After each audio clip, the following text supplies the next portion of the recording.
Hello അസ്സലാമു അലൈക്കും. അപ്പോൾ ഇന്ന് ഞാൻ വന്നിട്ടുള്ളത് റവയും അരിപ്പൊടിയും വെച്ച് ചെയ്യാൻ പറ്റുന്ന സിമ്പിളായിട്ടുള്ള നല്ലൊരു ബ്രേക്ക്ഫാസ്റ്റിൻ്റെ റെസിപ്പി ആയിട്ടാണ്. അപ്പോൾ എല്ലാവരും ട്രൈ ചെയ്ത് നോക്കാം. നമുക്കിത് എങ്ങനെയാണ് ചെയ്യുന്നതെന്ന് വേഗം നോക്കിയിട്ട് വരാം. അപ്പോൾ ഇത് ഉണ്ടാക്കാനായിട്ട് ഞാനിവിടെ ഒരു അരക്കപ്പ് അരിപ്പൊടി എടുത്തിട്ടുണ്ട്. നമ്മൾ പത്തിരിക്കൊക്കെ എടുക്കുന്ന പൊടി ഉണ്ടല്ലോ അതാണ്. പിന്നെ 1/4 കപ്പ് റവ എടുത്തിട്ടുണ്ട്. പിന്നെ ഇതിനകത്തോട്ട് കുറച്ച് മല്ലിയില ചേർത്ത് കൊടുക്കുന്നുണ്ട്.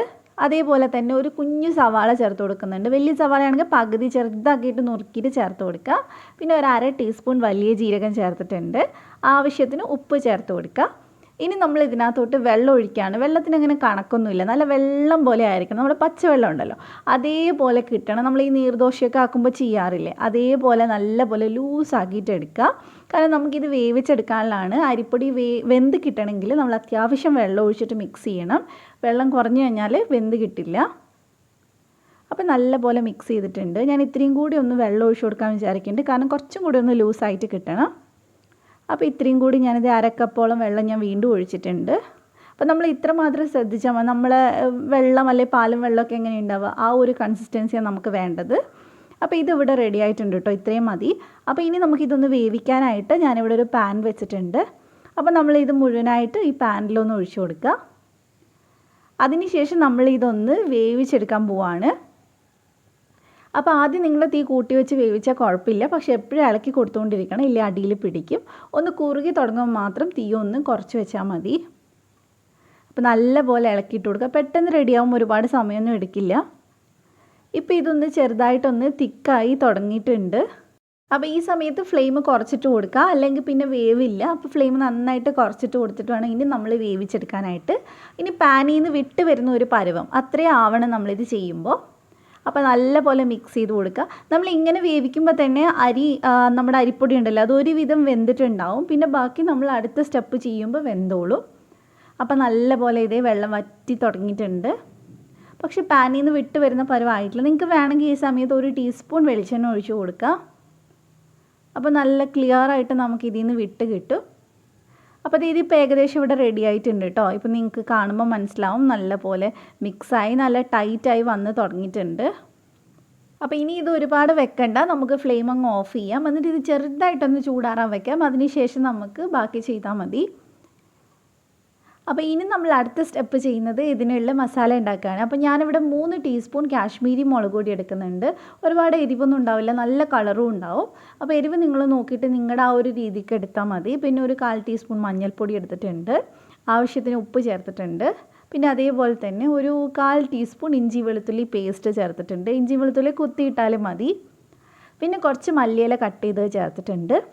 എന്നിട്ട് ഇതിലേക്ക് വെള്ളം ഒഴിച്ചിട്ട് ഒന്ന് മിക്സ് ചെയ്തെടുക്കുക. നിങ്ങൾക്ക് നല്ല എരിവ് വേണമെങ്കിൽ തിക്കാക്കിയിട്ട് മിക്സ് ചെയ്തെടുക്കുക. ഇച്ചിരി എരിവ് കുറവ് മതിയെങ്കിൽ കുറച്ച് ലൂസാക്കിയിട്ട് മിക്സ് ചെയ്താൽ മതി. അപ്പോൾ അത് ഓരോരുത്തരുടെ എരിവിനനുസരിച്ച് ചെയ്യാം കേട്ടോ. അപ്പോൾ കുറച്ചും കൂടി വെള്ളം ഞാൻ ഒഴിച്ചു കൊടുക്കുന്നുണ്ട്. എന്നിട്ട് നന്നായിട്ട് മിക്സ് ചെയ്തെടുക്കുക. അപ്പോൾ നമുക്ക് ഫ്രൈ ചെയ്യാനുള്ള ഒരു മസാല ഇവിടെ റെഡി ആയിട്ടുണ്ട്. ഫ്രൈ ചെയ്യാനാണ് നമ്മൾ ഒരുപാട് ഓയിലൊന്നും അല്ല കേട്ടോ ചെയ്യുന്നത്. അപ്പോൾ ഇതിപ്പോൾ ചെറുതായിട്ട് ഇതേ നമ്മുടെ മാവൊന്ന് ചൂടാറിയിട്ടുണ്ട്. ഇനി നമുക്ക് കയ്യിൽ കുറച്ച് എണ്ണയാക്കിയിട്ട് ഇതൊന്ന് ഷേപ്പ് ചെയ്തെടുക്കാം.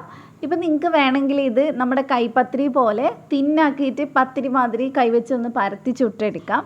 എന്നിട്ട് കറിയുടെ കൂടെ കഴിക്കാനും ഈ സമയത്ത് ഇങ്ങനെ ചെയ്യുകയാണെങ്കിൽ നല്ല ടേസ്റ്റ് ആയിരിക്കും. ഞാനിത് കുറച്ചൊന്ന് ഡിഫറെൻ്റ് ആയിക്കോട്ടെ എന്ന് വിചാരിച്ചിട്ട് കുറച്ച് ബോൾസ് പോലെ ആക്കിയിട്ട് ഇതുപോലെ ഒന്ന് ഉരുട്ടിയെടുക്കുകയാണ്.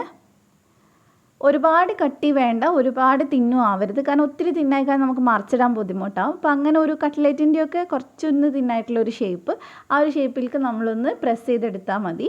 അപ്പോൾ വീണ്ടും ഞാൻ അടുത്തത് ഒന്ന് റോൾ ചെയ്തെടുക്കുന്നുണ്ട്. എന്നിട്ട് നമുക്ക് ഇതേപോലെ ഒന്ന് ഉരുട്ടിയിട്ടൊന്ന് ചെറുതായിട്ടൊന്ന് പ്രസ് ചെയ്ത് കൊടുക്കുക. അപ്പോൾ ഞാൻ പറഞ്ഞ പോലെ നിങ്ങൾക്ക് കറിയുടെ കൂടെ കഴിക്കാനാണെങ്കിൽ കൈപ്പത്തിരി പോലെ ചെയ്തെടുത്താൽ മതി. എവിടെയെങ്കിലും വെച്ചിട്ട് നന്നായിട്ട് കൈ വെച്ച് പരത്തിയിട്ടിട്ട് ചുട്ടെടുക്കാം, നിങ്ങൾക്ക് തിരിച്ചു മറിച്ച് വിട്ടിട്ട്. അപ്പോൾ ഇനി ഞാനിത് ഇതിലേക്ക് കുറച്ച് വെളിച്ചെണ്ണ ഒഴിച്ച് കൊടുക്കുന്നുണ്ട്. ഏകദേശം ഒരു 2 സ്പൂൺ വെളിച്ചെണ്ണ ഒഴിച്ചിട്ടുണ്ട്. അപ്പോൾ ഇനി നമ്മൾ എന്താ ചെയ്യുന്നത് വെച്ചാൽ നമ്മൾ ഉണ്ടാക്കി വെച്ചിട്ടുള്ള മസാലയിൽ ഇത് നന്നായിട്ടൊന്ന് മുക്കിയിട്ട് നന്നായിട്ട് കോട്ട് ചെയ്തെടുക്കും. അതിനുശേഷം നമ്മളിത് പൊരിച്ചെടുക്കുകയാണ് ചെയ്യുന്നത്. നമ്മൾ കല്ലുമ്മക്കായൊക്കെ ഉണ്ടാക്കി കഴിഞ്ഞാൽ കണ്ണൂരിൽ ആ മലബാർ സൈഡിലൊക്കെ ഇങ്ങനെയാണ് പൊരിച്ചെടുക്കുക. അപ്പോൾ ആ ഒരു രീതിക്കാണ് ഞാൻ ചെയ്തെടുക്കുന്നതേ ഉള്ളൂ. അപ്പോൾ നന്നായിട്ട് നമ്മൾ കോട്ട് ചെയ്തിട്ട് ഇതിലേക്ക് വെച്ച് കൊടുക്കുക. അപ്പോൾ തീ നമ്മൾ കുറച്ചിട്ട് വേണം വെക്കാനായിട്ട്. കാരണം ഇതിലിരുന്നിട്ട് കുറച്ച് വേവാനുണ്ട്. പെട്ടെന്ന് തന്നെ തിരിച്ചും മറിച്ചുവിട്ട് എടുക്കരുത്. കാരണം നമ്മൾ കുറച്ച് നേരത്തെ വേവിച്ചു അരിപ്പൊടി, എന്നാൽ ഇത്രയും കൂടി വേവണമെങ്കിൽ നമ്മൾ ഇതിൽ തിരിച്ചും മറിച്ചുവിട്ട് കുറച്ച് നേരം ഒന്ന് വേവിച്ചെടുക്കണം. അപ്പോൾ തിരിച്ചിടുന്ന സമയത്ത് സൂക്ഷിക്കുക, നല്ല സോഫ്റ്റായിട്ട് ഉൾഭാഗമൊക്കെ ഉണ്ടാവുക. അപ്പോൾ നമ്മൾ സ്പൂണോ എന്തെങ്കിലും തവിയോ എന്തെങ്കിലും വെച്ചിട്ട് വേണം നമ്മൾ തിരിച്ചു മറിച്ച് വിട്ട് കൊടുക്കാനായിട്ട്. അപ്പോൾ നമുക്കിത് വീണ്ടും തിരിച്ചിട്ട് കൊടുക്കാം.